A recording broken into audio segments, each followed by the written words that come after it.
Bonjour les scorpions et bienvenue sur Parole d'Oracle. Je vous retrouve pour un tirage sentimental, semestriel cette fois-ci. Je l'avais jamais fait pour le côté amoureux, relationnel, sentimental. Donc là, je maintiendrai bien sûr les tirages mensuels, mais qui feront un focus sur ce qui est ici dit de manière plus générale. Donc je vais réaliser d'abord une guidance et puis une partie prédictive. Je souhaite la bienvenue à ceux qui me découvrent. J'espère que ce tirage vous aidera à avancer, vous parlera. Donc n'hésitez pas à vous abonner, liker, partager la vidéo si vous voulez bien me soutenir. Alors pour la guidance, j'utilise les arcanes majeurs du tarot Visconti Sforza et on va voir 5 cartes avec vous qui êtes Scorpion en signe solaire, en signe ascendant. Si vous avez la Lune en Scorpion ou encore Vénus en Scorpion, ce tirage vous concerne sur ces mois de janvier, février, mars, avril, mai, juin 2024 au niveau relationnel, amoureux, sentimental, que vous soyez en couple, célibataire ou dans d'autres configurations.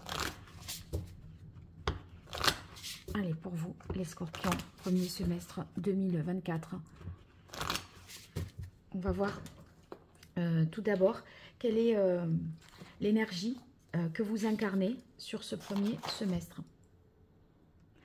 On a l'arcane sans nom. L'arcane sans nom, ça veut dire que vous êtes prêt à instaurer les conditions du changement, à passer à la suite, à franchir le pas, à vous débarrasser du passé. Donc, on coupe des liens, on met fin peut-être à une relation, on s'y est certainement préparé et là, maintenant, ça devient peut-être effectif sur ce premier semestre. Alors, ici, on va voir l'énergie vers laquelle vous tendez. Et là, ce que vous laissez derrière vous. Alors, regardez. Là, on voit que l'arcane sans nom, elle est, ce que je vous disais, on est prêt à dépasser ce qui était bloquant, limitant, parce que on change du tout au tout. Hein, c'est une renaissance au niveau sentimental, amoureux. Donc, ça peut vouloir dire, là, je pose des nouvelles conditions pour nettoyer ce qui ne va pas, ce qui ne me convient plus, et pouvoir décider de la suite. Donc, on fait table rase pour pouvoir renaître. Et en fait, ce qu'on laisse derrière, c'est l'arcane de l'empereur. L'empereur, c'est ce qui est stable, ce qui est immuable. C'est peut-être un mariage, c'est peut-être quelque chose d'établi, de stabilisé depuis de nombreuses années. Et c'est aussi les règles. Et je pense que vous allez un peu prendre vos libertés par rapport à un certain nombre de choses au niveau sentimental. Je crois que les conventions sociales, le qu'en dira-t-on, ou ce qui doit être fait d'une certaine manière, ça j'ai l'impression que vous allez un peu le faire voler en éclats. Et vous, pourquoi vous voulez faire ça? Parce qu'il y a les amoureux ici. Et les amoureux, c'est l'amour. Et j'ai l'impression que vous êtes enfermé dans une situation, peut-être une vie de couple qui est peut-être voilà très, très bien sur le papier. Hein, ça ressemble bien à quelque chose qui de très normé, mais on dirait qu'il n'y a pas d'amour parce que l'empereur, lui, pour ériger un cadre, une structure, un mariage, une maison, le chien, les enfants, voilà, les repas dans la belle famille ou les amis tel jour, ça c'est bien cadré avec l'empereur. Mais vous avez envie des amoureux. Et ça, c'est ce qui vous appelle. Et peut-être que vous arrivez à mettre fin à tout ça parce qu'il y a un amour qui est né en vous pour quelqu'un que vous connaissez déjà. Alors, si vous êtes dans une triangulaire, on a l'impression qu'on abandonne le mariage pour aller vers cet autre. Sinon, les amoureux, ça veut dire que on sort du cadre parce qu'on veut écouter son cœur. Là, dans l'empereur, on n'écoute pas son cœur. Et ici, c'est ce qui vous mobilise, c'est la mutation, la renaissance, elle est dans l'idée de trouver cet amour ou de le vivre cet amour. Et ça, c'est ce que vous avez, c'est le choix que vous faites, c'est le choix de l'amour. Donc, si vous voulez, Vous allez peut-être vous dépouiller un petit peu, parce que l'empereur, ben, il vit dans un royaume, hein, donc il a un empire, hein, il a établi des choses solides, stables, sécurisantes, matériellement parlant. Et là, en fait, écouter son cœur, ben, c'est se. On n'a plus le trône de l'empereur, hein, on est debout. Et ce qui importe là, enfin, on est hors d'un royaume, on est, voilà. Et en fait, ce qui importe, c'est de vivre cet amour. Donc, je dirais que vous allez vraiment faire des choses époustouflantes, je pense, au nom de l'amour. Il y a un lien, vous avez envie de construire autour de cette valeur première. Voilà, vraiment. Alors maintenant, je tire 2 cartes, une pour voir ce qui vous protège et l'autre ce qui vous soutient. Alors pour vous, les scorpions, ce qui vous protège dans ces 6 prochains mois, janvier, février, mars, avril, mai, juin 2024 au niveau relationnel, amoureux, sentimental, et ce qui vous soutient, sur quoi vous pouvez vous appuyer.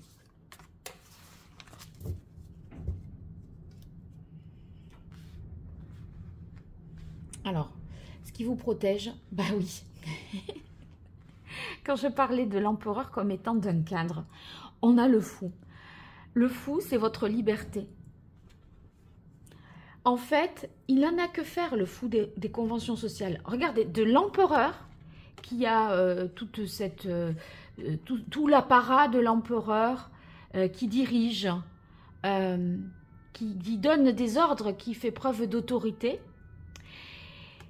sur quelque chose. Hein, ben, vous avez le bâton, mais c'est toute votre énergie d'action qui prenez les rênes de votre vie. Vous êtes libre. Il n'y a plus de cadre social. Il n'y a plus plus rien ne compte, si ce n'est votre liberté. Et là, on n'a pas d'attache. On est le fou. Donc, vous voyez, il est mal accoutré. Il est libre, mais il est libre. Là, ok, c'est beau, c'est luxueux. Mais en fait, on a le statut de l'empereur. Donc, on doit rester empereur. C'est immuable. Là, en fait, vous allez vadrouiller au gré de vos envies. Aller découvrir le monde. Et cette découverte-là, c'est parce que vous avez envie de changement. Et ce changement, c'est que vous gagnez en liberté, que vous osez vous lancer, vous osez passer à autre chose et vous ne vous souciez plus du qu'en dira-t-on. C'est l'amour, là, qui va vous mobiliser et c'est plus... vous ne vous enfermez plus dans des conditions financières, matérielles. Ah oui, mais la maison et l'argent et le divorce et le partage et ci et là. Rien, on s'en fiche. Je crois que c'est ça, vraiment. Hein. Oh bah ouais. Incroyable, énorme. Là, ce qui vous soutient, c'est la maison de Dieu. Autant dire que c'est comme si le matériel, ça allait vous passer, mais à 3000 pieds au-dessus de la tête, quoi. C'est... Rien, on n'en a plus rien à faire. Tu le veux, prends. Je m'en fous. En fait, je vous entends dire ça. Vous savez, pour les conditions de... Enfin, voilà, si on est sur de l'argent, des partages, etc. Oui, ben, oui, c'est bon. Garde ça. Moi, je m'en vais parce que je ne suis pas heureux là-dedans. Je ne suis pas heureux. Donc, il faut tout déconstruire et reconstruire. Et vous, là, c'est l'amour. C'est l'amour. Et ça, c'est ce qui a plus de valeur que tout ce que vous possédez. Il y a vraiment l'idée d'un gros dépouillement et vous arrivez à faire abstraction de toutes les contraintes matérielles, financières, d'un cadre, tout ce qui est famille, qu'en dira-t-on, etc. Parce que maintenant, c'est vous et c'est ça le plus important. Hein. M'a dit donc, les scorpions, ça va bouger du tout au tout. Hein. La maison de Dieu, l'arcane sans nom et le fou, waouh! Eh bien, ça peut être très rapide, hein, du jour au lendemain. Vous êtes capable de partir du jour au lendemain. C'est sans prévenir, sans crier gare. Hein. Un jour, vous êtes là, le lendemain, vous n'êtes plus là. Il y a un mot sur la table, quoi. Presque, je verrais une scène digne d'un film de ce style-là. C'est pas... Le truc, c'est que, si vous voulez... vous ne laissez personne comme ça sur le carreau. Hein. C'est une situation qui est connue de l'autre. il y a un problème certainement peut-être dans un couple. Hein. Et du coup, vous en avez déjà discuté. L'autre, il n'est pas surpris, enfin, il est surpris de votre départ, mais il connaît les raisons voilà, de la séparation. Hein. C'est pas, il ne les apprend pas. Enfin, voilà, c'est quelque chose qui a déjà été évoqué. Et pour ceux qui sont célibataires, hein, vraiment, vous êtes prêts à revoir complètement vos façons de faire pour rencontrer l'amour. Vous êtes capable de vous détacher d'une relation du passé quelqu'un que vous n'aviez pas oublié et qui était trop présent là pour que vous puissiez reconstruire votre vie. Et ça, ben, ça vous ouvre la possibilité de rencontrer vraiment l'âme sœur, parce qu'avec les amoureux, pour moi, c'est ça.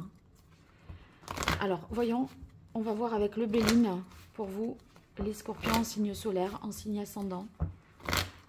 Lune en scorpion, Vénus en scorpion. Quelle est la parole de l'oracle? Union, ouais, bah c'est ça. C'est cette union de cœur. Je pense que vous connaissez déjà la personne. Allez, janvier, février, mars 2024, les scorpions. Avril, mai, juin. Attendez, je reviens là. Ça ne me va pas bien, je recommence.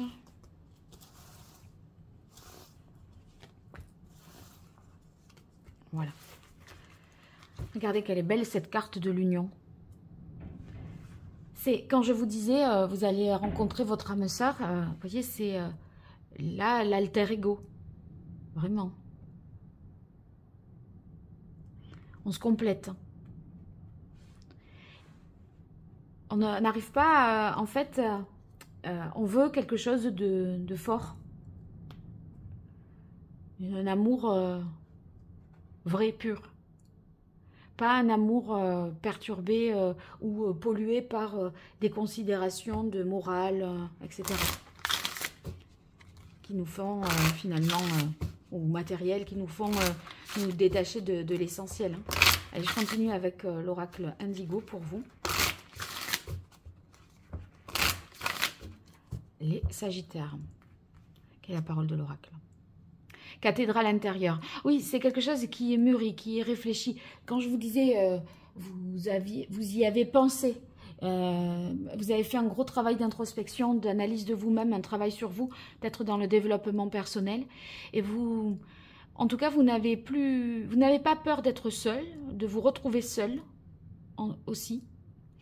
Et la solitude n'est pas effrayante, parce que ce qui est important pour vous, c'est vraiment d'être dans une paix intérieure.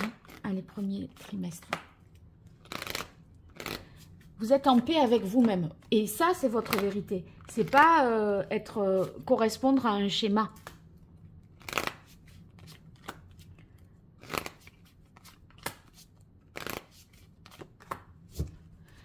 Et ça, c'est super important parce que vous avez réfléchi. Mais par contre, quand c'est réfléchi, je peux vous dire que vous n'allez pas revenir sur votre décision. Hein. Vous avez atteint un point de non-retour, hein, les scorpions, là. Alors, pour vous, sur ce premier semestre 2024, janvier, février, mars, avril, mai, juin 2024, au niveau relationnel, amoureux, sentimental, que vous soyez en couple célibataire dans d'autres configurations. Allez, premier trimestre, deuxième. Alors, premier trimestre, on a la carte découverte. Stérilité hiver, méchanceté dispute, inconstance et sagesse. Alors là déjà, ce que je peux vous dire par rapport à ce premier trimestre, c'est que vous sentez, je pense que vous êtes dans une impasse. Dans la situation dans laquelle vous êtes, soit votre mariage, soit votre vie émotionnelle, même en étant célibataire, vous sentez qu'on est au point mort, que ça n'avance pas et que ça dure peut-être même depuis l'hiver dernier. Et là, il y a une envie d'ailleurs, il y a une envie d'autre chose. Vous vous dites, mais je ne vais pas m'enfermer dans quelque chose qui ne me convient pas. Vous avez envie, tel le fou, là, de vous ouvrir sur le monde, de partir vers d'autres aventures et de ne pas vous laisser dans ce vide, dans cette espèce de néant qui ne vous nourrit pas émotionnellement. Et ça, je crois que vous avez conscience de cette vérité et votre guérison, vous savez qu'elle est dans l'action et le fait de retrouver cette liberté. Alors évidemment, ceux qui sont en couple, d'en faire part de ça à l'autre, évidemment ça va être source de dispute. Parce que en fait l'autre va le prendre pour lui, comme si il était à l'origine du fait que vous vouliez partir. Mais cette dispute, il y a des conflits, des oppositions, des conflits qui sont déclenchés, des disputes qui sont déclenchées, parce que, en fait, vous savez que l'autre n'y peut peut-être rien, mais que vous n'y pouvez rien non plus. C'est un constat de fait. Parce que là, en fait, ça, c'est un peu le cours de l'histoire de votre vie qui veut ça. Si vous voulez, les sentiments, ça s'achète pas, ça se construit pas. Vous les avez ou vous les avez pas. Si vous les avez plus, pourquoi rester dans ce cadre-là? Mais voilà, évidemment, vous renoncez à un mariage, peut-être à un engagement, et c'est blessant. C'est blessant pour, voilà, ça va créer des disputes. Et puis peut-être que vous-même aussi, vous vous dites, ben, j'ai pas, voilà, mais il n'y avait pas de garantie. Il n'y a pas de garantie en amour. Et là, en fait, à la fin du premier trimestre, j'ai l'impression que vous vous apaisez par rapport à ça. C'est-à-dire que il y a peut-être des moments de doute, d'hésitation, des incertitudes. Des fois, on est convaincu, des fois on hésite, et il me semble que vous allez réussir à mieux vous aligner et à être un peu plus, prendre davantage de recul, davantage de hauteur, et pas être dans le conflit, etc. Vous savez que ça mènera à rien, parce que c'est déjà presque trop tard, c'est déjà décidé dans votre tête. Et silence, solitude, je crois bien que vous n'avez même plus envie, si vous voulez, de vous battre, de démontrer.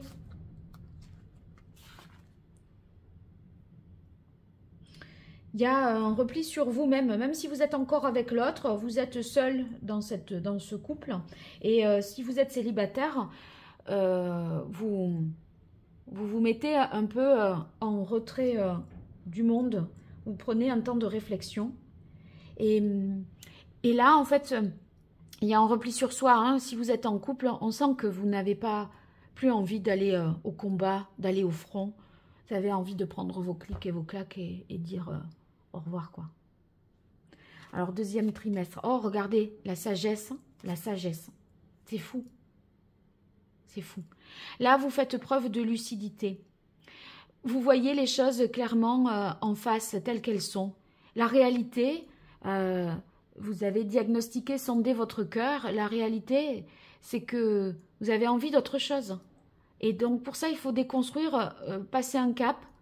Vous avez atteint un point de non-retour. Et ce que vous visualisez pour la suite, ben c'est la recherche de cet amour. Soit que vous connaissez, soit que vous voulez vivre. Mais vous vous interdisez de vivre dans quelque chose s'il n'y a pas d'amour. Alors, évidemment, là, vous êtes plus dans l'écoute de votre cœur, dans l'empathie vis-à-vis de vous-même aussi. Hein. Je crois que là, c'est apprendre à s'écouter, vraiment. Alors, c'est vrai que ça peut être parfois un peu instable. On n'a pas les pieds sur la terre, hein, comme l'empereur, là. On est embarqué sur l'eau. Mais l'eau, c'est l'élément qui incarne les émotions. Et vous êtes prêt à vivre vraiment, vous voyez, dans cette instabilité-là, dans cette incertitude-là. Et en même temps, comme c'est ceux qui vous protègent, ben c'est que là, au moins, c'est ce que vous aurez décidé. Et ce que vous aurez décidé, ben vous l'assumez. Et finalement, bah, ça vous fait davantage vibrer. Et c'est fécond. La fécondité, on sent bien qu'il y a du potentiel. Et ce potentiel, on le connaît ici puisqu'il est représenté par les amoureux. Et voilà. Énorme. Énorme. On a l'union, celle dont je vous parle depuis le début, qui ressort, et renommée. Donc on met en lumière, s'il y a une triangulaire, ben on met en lumière la personne qui était dans l'ombre. Et là, c'est, il y a une, comment dire, on proclame un nouvel amour, on officialise un nouvel amour, l'amour de l'ombre. Voilà, on officialise, on le dit, on le crie sur tous les toits. Alors, ceux qui sont célibataires, ben, en fait, en changeant complètement votre façon de faire, vous allez aller à la rencontre du... Enfin, changer votre façon de faire, oublier le passé, ne plus essayer de vous rassurer avec ce qui vous sécurise, je ne sais pas moi, un homme d'un certain âge ou un mariage ou une femme voilà, qui a telle ou telle caractéristique parce que ça c'est quand même rassurant, c'est un signal positif. Non, vous allez regarder ce que vous ressentez dans votre cœur et ce que l'autre ressent pour vous. Et là, il y a une connexion qui va se faire avec quelqu'un et ça va être officialisé. Et là, on voit que vous creusez un sillon fertile pour la suite. Ce bœuf-là, c'est un peu une carte de fécondité. C'est que ben, on avance et on ne reculera pas. Là, le bœuf, il n'a pas prévu de faire demi-tour. Hein. Est-ce que vous le sentez? Est-ce que vous le ferez reculer? Non, vous êtes devant lui, vous dites, bon, allez, c'est bon, je change de voie, quoi. Mais là, devant lui, vous ne reculerez pas. Et vous ne reculerez pas. Personne ne vous fera reculer. Quiconque s'imposera, ça pour moi, c'est vous. Et quiconque s'imposera à vous, changera de route, changera de direction. Parce que vous avez, personne ne vous fera revenir en arrière. C'est décidé, c'est acté, c'est posé. Et on vit l'amour là. Waouh. C'est des 6 mois qui sont intenses. N'hésitez pas à me raconter dans les commentaires en quoi ça fait écho à ce passé que vous connaissez déjà et duquel vous voulez vous détacher. Si c'est bien cette liberté, ce fait de vouloir vivre l'amour, de vouloir tout déconstruire, de changer complètement de paradigme pour accueillir quelqu'un que vous connaissez déjà dans une triangulaire ou que vous allez rencontrer. Mais est-ce que c'est ce travail-là que vous faites? Dites-moi-le. Je serais très curieuse d'en savoir davantage. Si vous avez besoin de moi pour une consultation privée, www.paroledoracle.fr. À très bientôt et un grand merci pour votre soutien. Au revoir.